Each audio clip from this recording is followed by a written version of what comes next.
Hey guys, it's Abby. Welcome back to the channel. Welcome if you're new. Today I'm going to be doing a Valentine's Day type of look. I have my only Valentine's Day type of shirt on. It has little hearts on it if you can't see that. My brother and my dad had bronchitis and I think I have it too.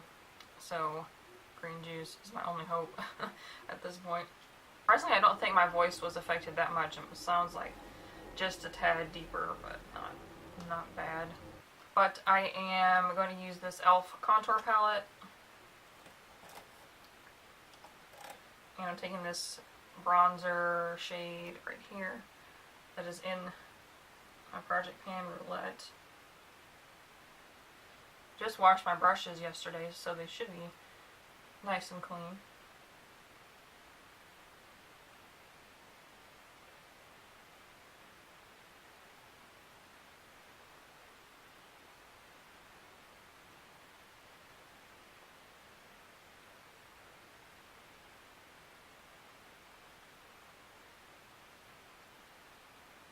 Anybody else's brushes get like stiff after you wash them?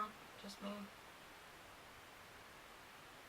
Then you have to kind of like bend the bristles to get it to like go back to normal.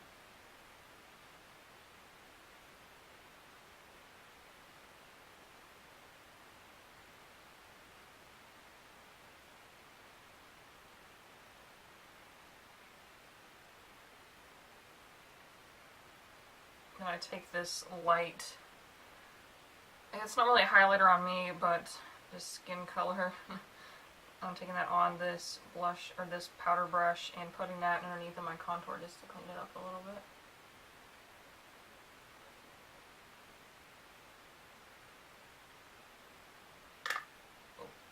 Oh, break stuff. And for blush today, I'm kind of feeling this one, and don't get mad at me because it's discontinued. But I'm going to use the Kat Von D Wish blush, and you can also use Luminoso. It's pretty similar, so I've just used the heck out of Luminoso lately, and I want something different.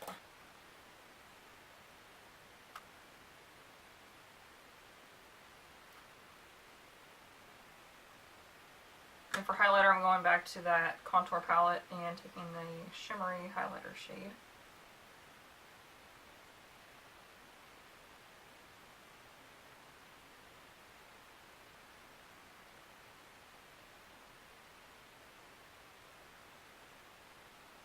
Okay, so I did my brows off camera, and of course use my trusty Milani eyeshadow primer.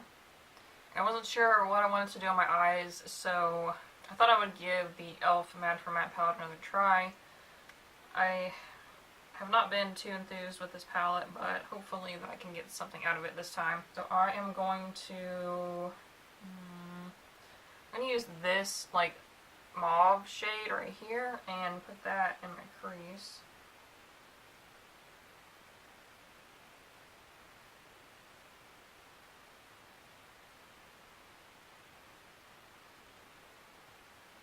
Take the shade next to it, this darker pinkish mauve color.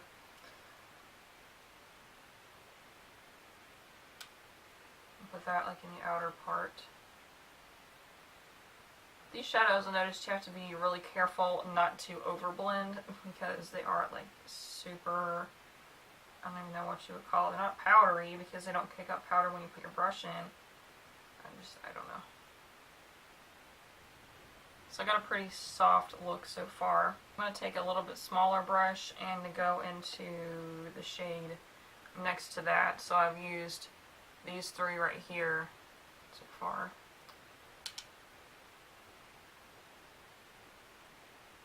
And put that like right in the crease area. Alright, and then I'm going to take a flat brush. What happened to my voice? And then I'm going to go into, not the next shade, but the shade after that, right before the gray one. This one right here. And then, stay with me on this part. I'm going to put that on the lid.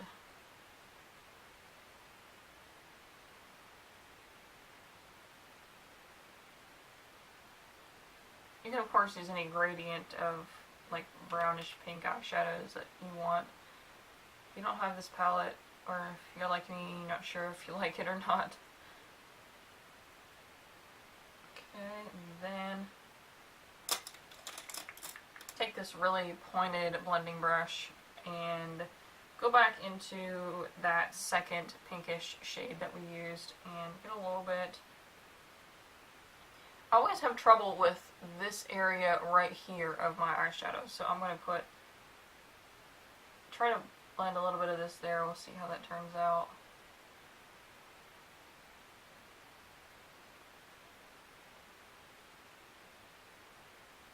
But while also trying not to get in the inner corner.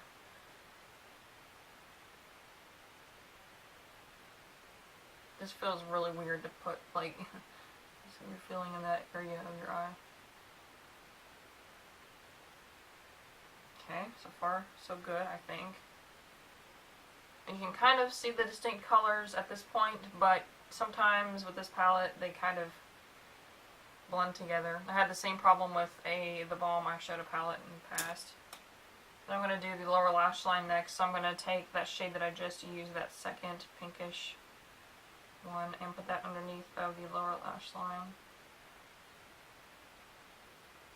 Doing that all the way across.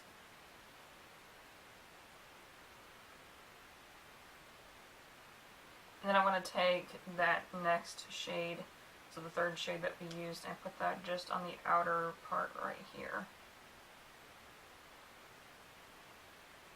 Then I'm going to take this Stila Glitter and Glow liquid eyeshadow in the shade Kitten Karma. And what I do with these, I will pull out the wand and wipe off just a tad, because there's a lot of product on there. And then I'll do one eye at a time. Then I will put a little bit right here. And then kind of blend it out with the brush.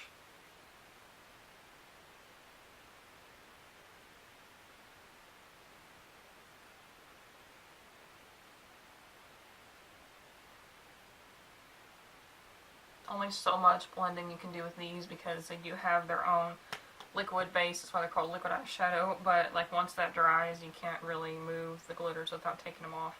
So that's why I do one eye at a time. The inner corner, I'm going to take the Kat Von D Thunderstruck shadow or Kat Von D Metal Crush eyeshadow in the shade Thunderstruck, and get that on. Worst part about not being able to see when doing makeup is trying to find what brush you want. But this has like a slightly pink reflect to it, so I thought that would be nice in the inner corner.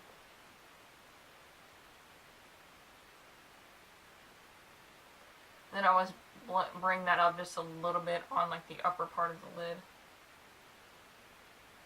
And for the brow bone, I'm going to try this pink shade. We'll see how this goes. It doesn't really have like a matte white or cream. I mean, it has this one, but that's a little dark for me. And that's not bad, so we'll go with that. Take a little bit more of that Thunderstruck eyeshadow and just kind of top off my highlight, just to give it a little more something.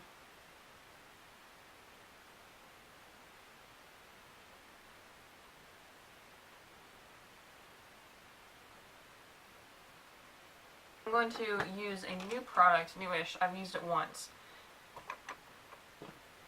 And it is the Ulta Classic Felt Tip Liner. So I've tried it. It's pretty similar to me, honestly, to the Kat Von D Tattoo Liner. So yeah, I'll put this on and be right back. Okay, so I did that. It was pretty easy, except it didn't really want to go over the glitter very much. It definitely really thick wings. But yeah, I definitely suggest this if you're looking for a cheaper version of the tattoo liner. I just can't really speak to how long it lasts because I've only used it twice. And I want to curl my lashes and put on mascara. So I'm going to use this Wild MegaPlump Mascara. Okay, so there is the mascara on. I need a vegan and cruelty-free curling mascara because this one doesn't, everyone I've tried does not hold a curl. This kind of look I would probably use falsies with, but I just can't be bothered today because I am sick, so I really don't care. And then for lipstick, I would go with a nude, so I'm going to use the shade Mannequin from Jeffree Star.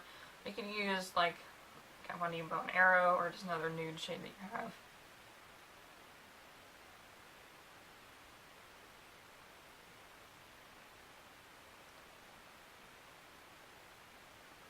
And I think a nude would be best for like Valentine's Day, because you're going to be eating, you're probably going to be drinking some. I mean, I don't know you, but just that when a nude wears off, it looks a little better than if you wear like a really bold, like a red or a purple or something, because it looks a bit unnatural. But like when nudes wear off, they just, it doesn't really affect anything. So yeah, hopefully this was helpful. If you learned something, or if you learned something about a product, give this video a thumbs up if you liked it, and comment down below what your go-to Valentine's Day makeup is. I'd be curious to know. And please subscribe if you haven't already, and I will see you in the next one. Bye.